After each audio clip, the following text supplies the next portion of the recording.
eh, apa data proses data cepat, kemudian akurasinya tinggi gitu, tidak bisa saling bersamaan, pasti ada yang kalah gitu ya. Kalau misalkan akurasi tinggi, otomatis pasti dalam proses data, dalam pemodelan data tersebut itu akan lebih lama ya. Kalau misalkan akurasinya rendah tapi kita oh ini lebih cepat, maka akurasinya akan rendah seperti itu. Jadi tidak bisa semuanya harus andal ya, ada beberapa yang perlu dikorbankan gitu ya, istilahnya seperti itu ya. Jadi tidak bisa sangat andal, karena dalam sebuah aplikasi pasti kalau misalkan di aplikasinya bagus dalam mendeteksi, pasti akan waktunya ya, yang waktunya pasti akan lama seperti itu. Nah, di sini pengembangan lanjutannya gitu ya. Karena tadi nanti ada studi kasus kita menggunakan DenseNet. Nanti mungkin ke depannya dari dataset yang sudah saya share juga di grup Innovation ya, itu bisa menggunakan YOLO mungkin, atau menggunakan ResNet, atau menggunakan yang lain. Karena sekarang itu memang banyak penelitian yang memang menggunakan YOLO gitu ya. Karena YOLO katanya lebih apa namanya, lebih akurat, lebih bagus dalam melakukan deteksi. Cuman saya masih belum mencoba untuk belajar terkait dengan YOLO. Saya masih belajar terkait dengan CNN tadi ya, seperti DenseNet, kemudian ResNet, kemudian VGG, kemudian efisien dan MobileNet ya, itu yang baru saya pelajari. Jadi saya belum tertarik dengan YOLO karena memang saya berpikir ketika menggunakan YOLO, YOLO pasti sudah canggih gitu ya. Bahkan sudah sampai ke YOLO 12 ya sekarang. Kemudian di sini ada selain deteksi objek, melakukan mobile deployment ini tadi ya. Contohnya seperti tadi Matang Tech itu ya. Matang Tech itu merupakan deployment mobile dari hasil training model. Jadi tahun 2024 saya melakukan beberapa training model ke 11 model CNN dan deep learning ya. Kemudian dari situ saya mencoba untuk ensemble. Ensemble itu menggabungkan tiga metode deep learning menjadi satu metode yang itu memang menggabungkan dari nilai-nilai yang hasil dari tiga deep learning tersebut. Kemudian saya deploykan ke dalam sebuah aplikasi, maka muncullah yang namanya Matang Tech tersebut. Nah, di aplikasi tersebut itu tidak hanya melakukan identifikasi. Jadi eh, di aplikasi tersebut itu membantu juga dari petani untuk melakukan identifikasi, manajemen hama juga, kemudian juga bisa mengkalkulasikan misalkan tanahnya 2 hektar, berapa kilo atau berapa liter pupuk yang harus disemaikan ke lahan tersebut. Kemudian juga bisa menghitung ketika lahan berapa hektar, berapa liter pestisida yang harus disemprotkan agar tidak mengganggu ekosistem dari hama tersebut, gitu ya. Di situ juga ada decision maker gitu ya, berapa tadi berapa liter eh, pestisida, berapa liter dari pupuk, kemudian juga nanti hasil panennya berapa kilo gitu ya, sehingga bisa dikalkulasikan apakah dari panen tersebut petani bisa untung atau rugi. Dia bisa diprediksi seperti itu. Kemudian juga di Matang Tech tersebut juga bisa berdiskusi dengan ahli. Jadi saya bekerja sama dengan ahli entomologi ya, yang memang berkedudukan di IPB. Nah, bekerjasama dengan ahli entomologi tersebut, dan memang dari ahli tersebut sudah bersedia untuk memang masuk ke dalam aplikasi Matang Tech sebagai ahli yang memang bisa berdiskus langsung dengan para petani kentang yang ada di Jawa Barat, ada di Medan, dan ada di Dieng ya. Jadi mungkin saya juga cerita dulu ya, bahwa kentang di Indonesia itu tuh yang paling bagus dan paling banyak dipanen itu, yang pertama itu ada di Dieng, kemudian ada di Karo, ya ada di Karo, ada di Medan, dan juga ada di Garut. Nah, Garut ini di Jawa Barat ini merupakan penghasil kentang kedua terbesar di Indonesia. Jadi makanya kenapa saya bolak-balik ke Garut, ya itulah kenapa, karena memang produsen kentang terbanyak ya di Garut gitu ya. Nah, itu saya juga sempat discuss dengan petani di Karo ya, kemudian petani di Dieng gitu ya, terkait dengan keluh kesahnya para petani tersebut gitu ya, seperti apa. Karena kan kalau kita mendeploy sebuah aplikasi, kita harus eh, searching dulu ya, atau kita harus cek dulu pasarnya seperti apa gitu ya. Nah, saya discuss dulu dengan para petani, para kelompok tani, kemudian saya juga discuss dengan ahli agronomi, kemudian saya juga discuss dengan ahli entomologi gitu ya. Dan itu memang perlu adanya discuss terlebih dahulu sehingga memang muncul adanya deploy mobil tersebut. Dan itu dihasilkan dari tadi dari apa namanya? training data menggunakan model-model deep learning dan machine learning gitu ya, sehingga oke muncullah sebuah aplikasi yang bisa memang membantu para petani kita gitu agar mengurangi resiko gagal panen, kemudian ekosistem hama tetap terjaga karena memang pesan dari ahli entomologi, pesan dari para petani bahwa jangan membunuh hama ya, karena hama tersebut jelek di kentang belum tentu bagus, belum tentu jelek di yang lainnya gitu. Kayak jelek di kentang, dia bagus di di jagung, maka ya itu tadi bagaimana caranya mengendalikan hama agar tidak fokus di hama di tanaman kentang, tapi dia fokus ke yang tanaman lainnya yang memang bisa diuntungkan gitu untuk pembuahan dan sebagainya. Jadi seperti itu. Jadi deploy mobile ini memang sangat penting ya untuk apalagi sekarang gitu ya, sebuah penelitian gitu, apalagi di kampus harus berdampak gitu ya. Ya itu tadi ya, ketika ingin suatu produk yang berdampak ya kita harus berdiskus dulu nih dengan yang apa namanya, yang pelakunya di sana gitu, karena kita kan sebagai pihak ketiga ya, contohnya gitu ya, kita pihak ketiga, kita yang memang mendengarkan keluh kesah dari lapangan, kemudian kita coba deploy menggunakan teknologi gitu ya, sehingga nanti ketika di lapangan, oh iya ini sangat membantu. Akurasi juga, hanya akurasi saja itu tidak cukup, harus ada metode-metode evaluasi lain yang mendukung seperti mungkin apa namanya, recall tadi, kemudian precision tadi ya,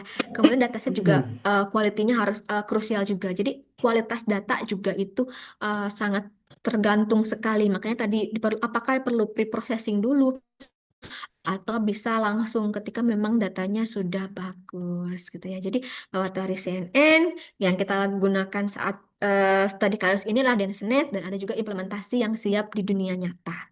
Seperti itu ya. Studi kasus, sebelum ke studi kasus, izin mungkin Bu Umu ada yang mau bertanya dulu ataupun yang sama. Ya. Kemudian tadi sudah di-share oleh Pak Fitra ya di chat terkait dengan dataset. Jadi saya akan coba bantu pandu terkait dengan pengambilan dataset. Ya, di sini ini merupakan yang tadi di linknya yang tadi di-share gitu ya. Kemudian kalau misalkan mau download, boleh di sini ada klik download. Tapi kalau Kaggle itu kan kita harus sign in dulu ya, atau login dulu, baru bisa melakukan download gambar ya. Download gambar, boleh sign in dulu terkait di dataset Kaggle ini. Boleh kalau sudah login atau sign in, boleh bisa download, di bawah ada download dataset, bisa langsung terdownload. Nah, di sini saya sudah download tadi. Ya, saya sudah download sebelumnya. Nah, setelah download itu bisa dilakukan ekstrak. Ya, boleh ekstrak dari datanya.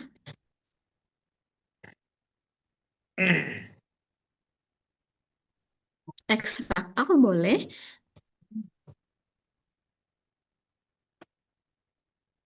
Di sini sengaja saya tadi belum masukkan ke Google Drive saya karena biar bersama-sama kita memasukkan di Google Drive Bapak Ibu dan adik-adik juga.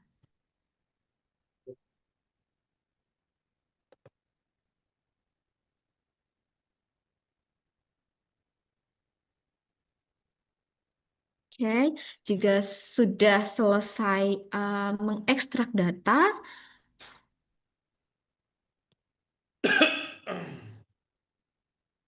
ya di sini ada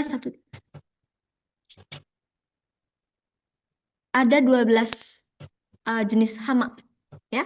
Ada 12 jenis hama, termasuk ada siput, ya, kemudian ada semut, ini ada Oh, lebah gitu dan yang lainnya. Jadi yang tadi saya katakan di awal lalat. bahwa apa namanya, tidak semua hama itu berbahaya bagi tanaman, ya. Ada juga yang berbahaya bagi tanaman A, tapi dia menguntungkan bagi tanaman lainnya. Seperti ini ada semua, ada siput dan sebagainya. Ya, kalau sudah eh, bisa ke sini ya, Google Drive, ya. Google Drive di sini boleh buat foldernya bebas, serah Bapak Ibu semua mau namanya apa. Dan di sini saya coba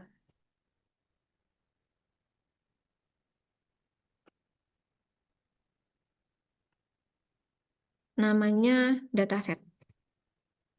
Oke, sudah ada dataset di sini. Kemudian bisa boleh buat folder baru. Kemudian tadi nama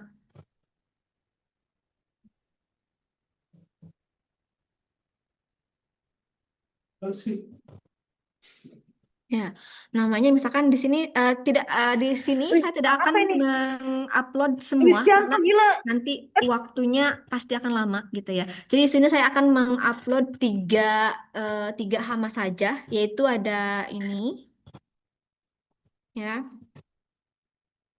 snail atau siput gitu yang akan saya masukkan. Ketika sudah dibuat, masukkan citranya, boleh di drag saja.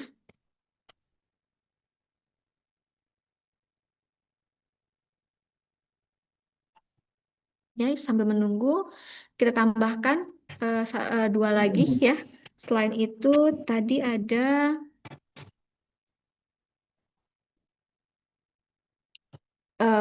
bis atau lebah, ya.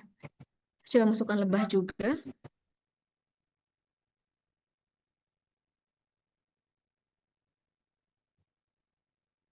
Oke, di sini.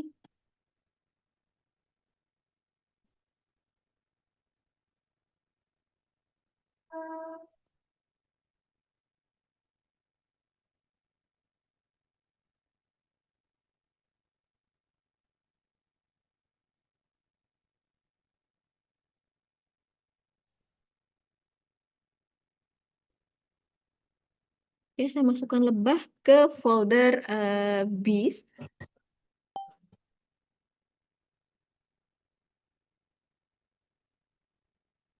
Ya, ini juga satu foldernya kan banyak ya citranya, ada yang 1000, ada yang 500 gitu ya. Jadi memang kalau kita mainnya di image processing ya pasti banyak datanya. Kemudian terakhir ada smooth yang akan saya masukkan.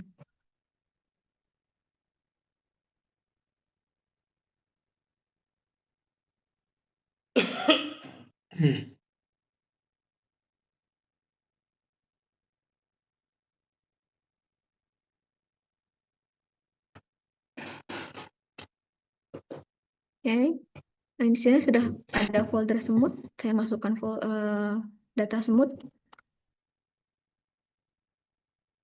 Kalau misalkan untuk latihan ini, Bapak Ibu, kalau mau cepat ya tidak perlu semuanya dimasukkan, ya boleh setengahnya dulu atau apa beberapa, atau mau misalkan data yang lainnya, monggo silahkan gitu ya.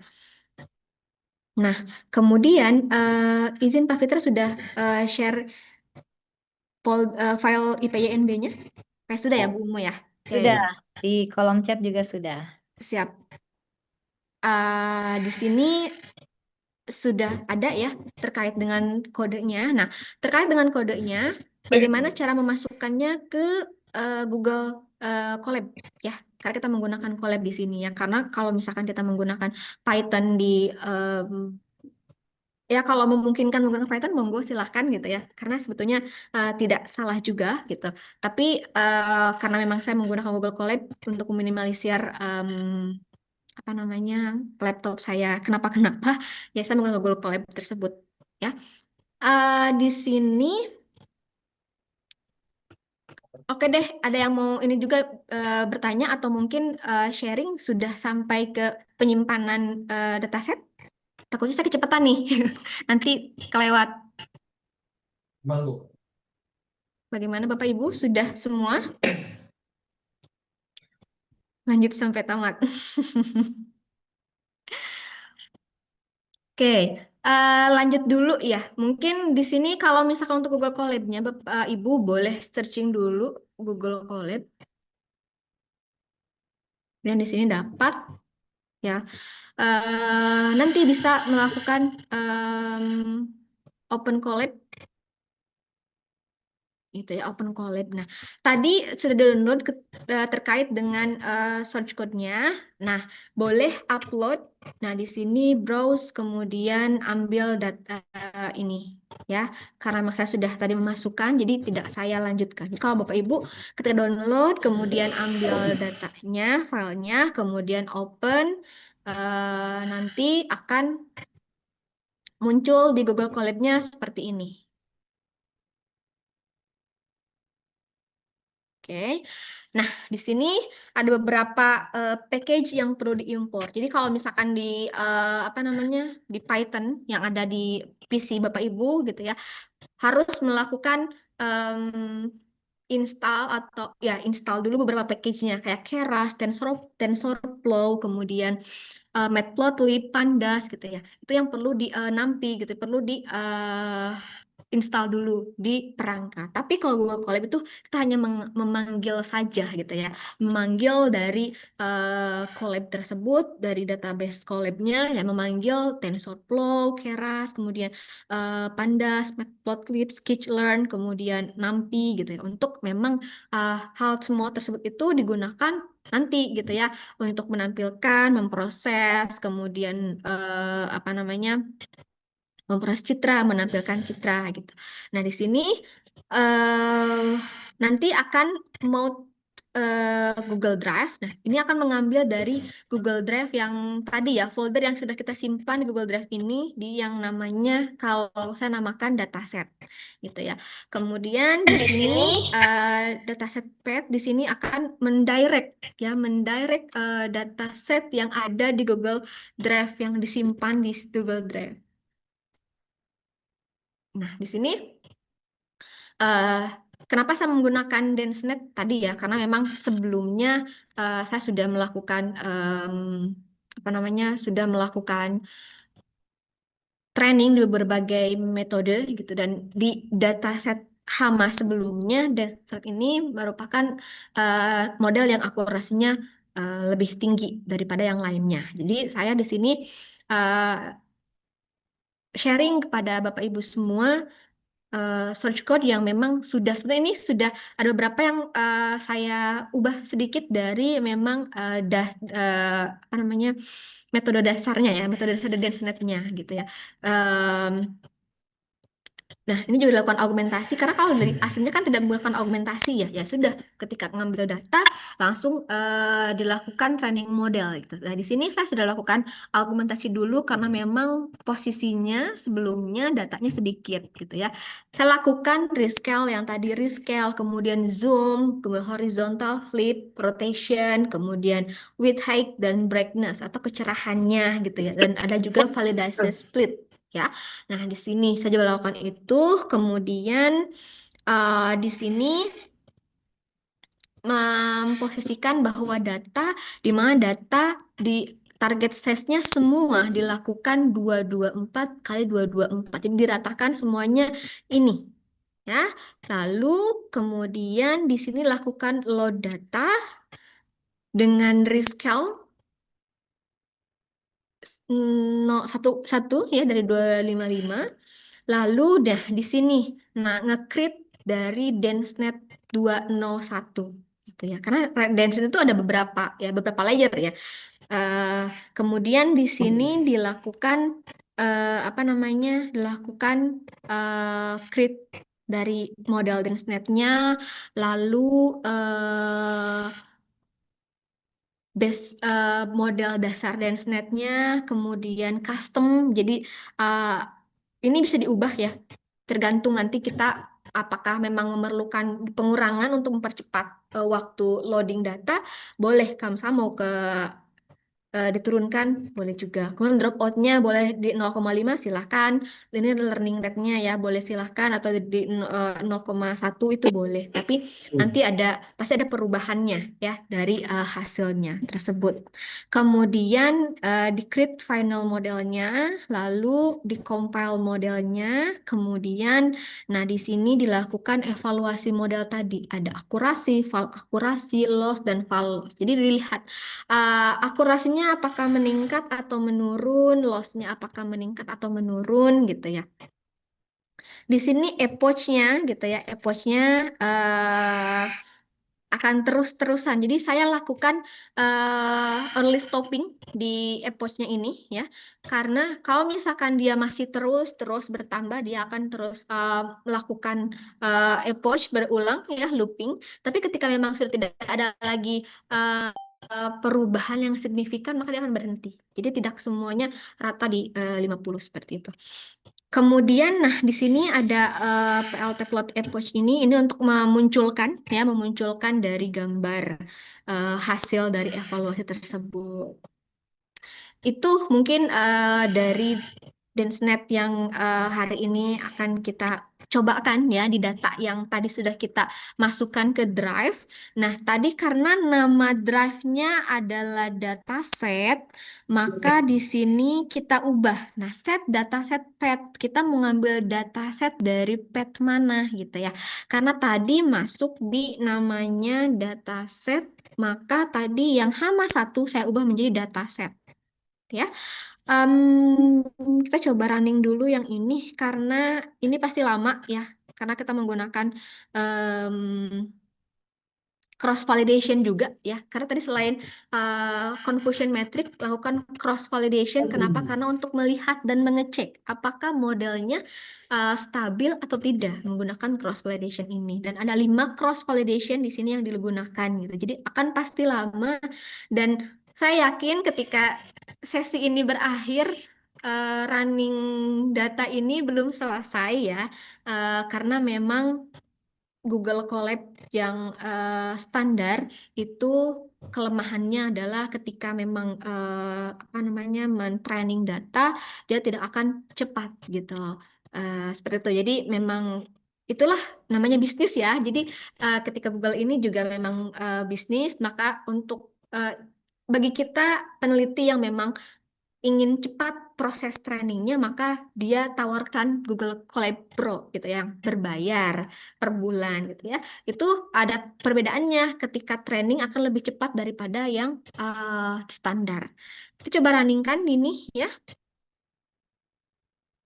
Sudah mulai running. Oke, sambil menunggu mungkin dari Bapak Ibu ada yang mau bertanya dulu. Tersebut baik dengan kondisi lapangan yang pasti berubah-berubah gitu. Betul. Jadi untuk Matang Tech itu kemarin memang untuk trainingnya yang menjadi base modelnya itu masih menggunakan data publik, Pak.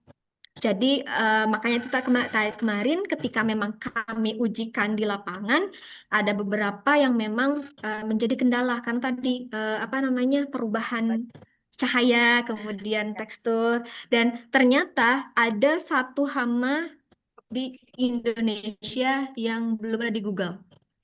Itu nanti insya Allah akan menjadi satu novelty yang untuk Universitas Novelty Mandiri ya. ya.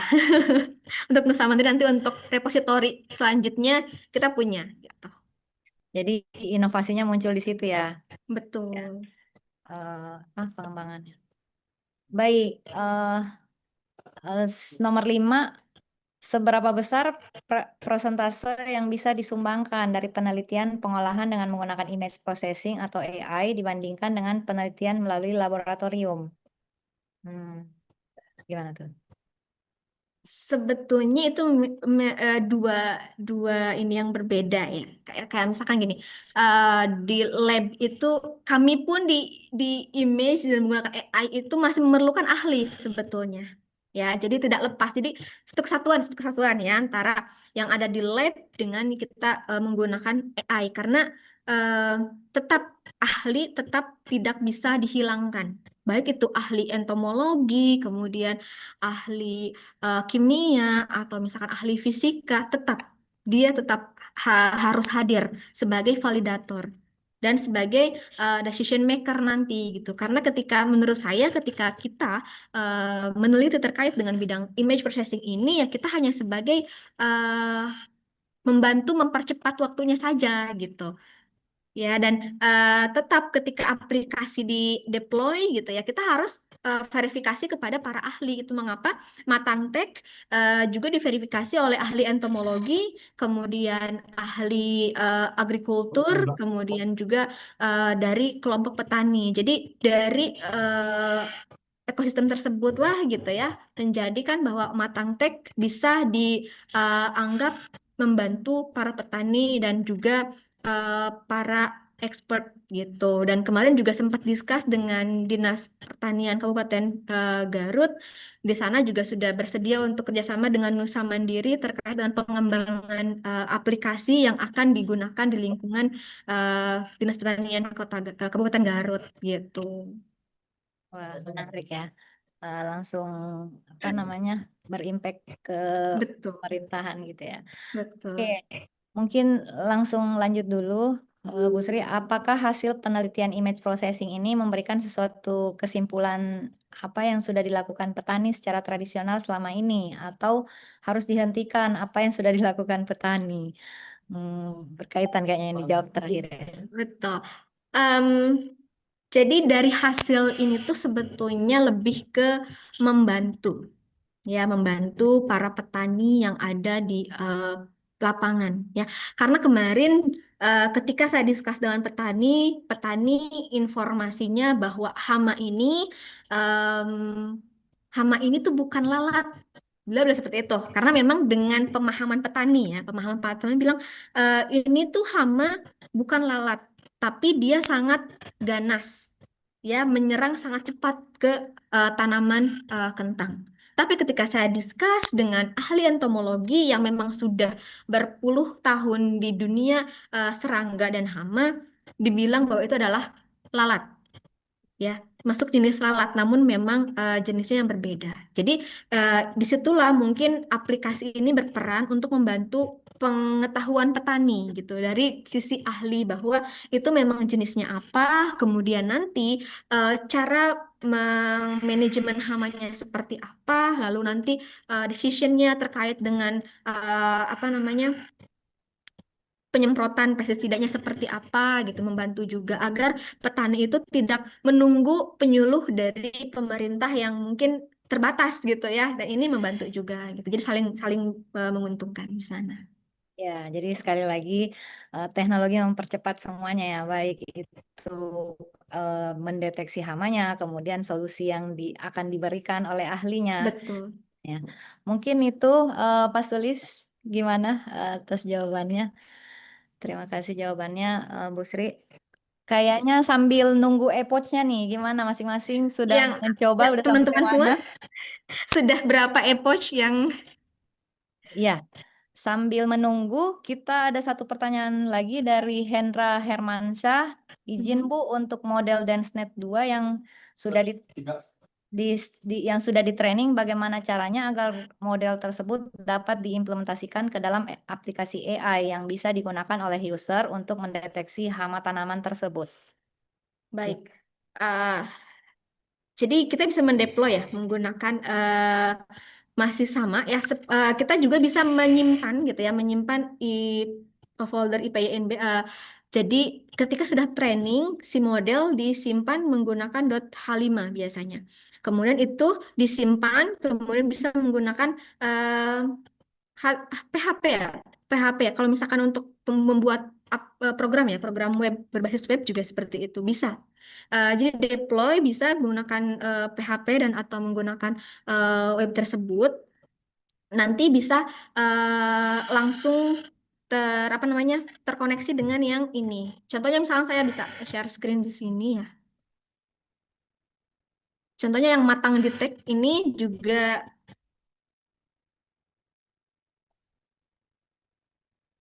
juga matang sebelum matang tag ya, matang di tag dulu yang saya coba rancang di sini ini juga sama ya. Ini berbasis web. Em, Kemudian ini juga ditanamkan tadi ya model deep learning di dalam identifikasi hamanya seperti itu. Itu mungkin ada lagi. Ini matang detect ya.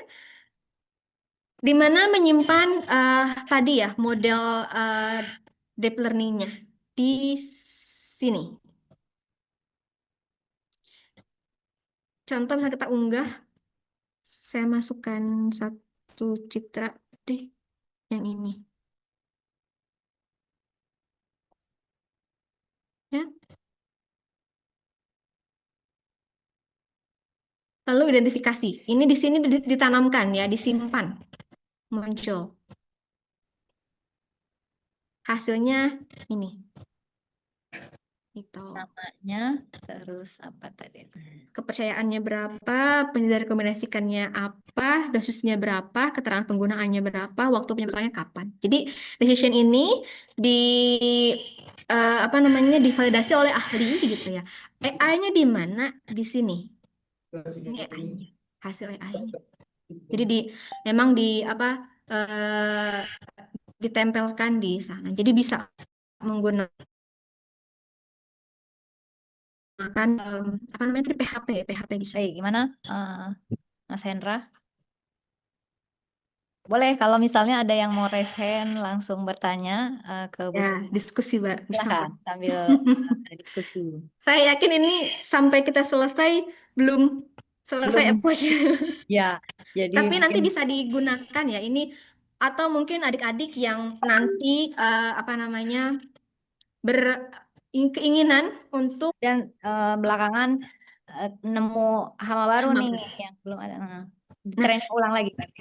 betul, training ulang, develop modelnya .h5 tadi, kemudian di-develop lagi ke web, ditempel lagi di web tersebut. Oke, iya. Baik, sambil menunggu lagi, silahkan bagi yang masih ada waktu.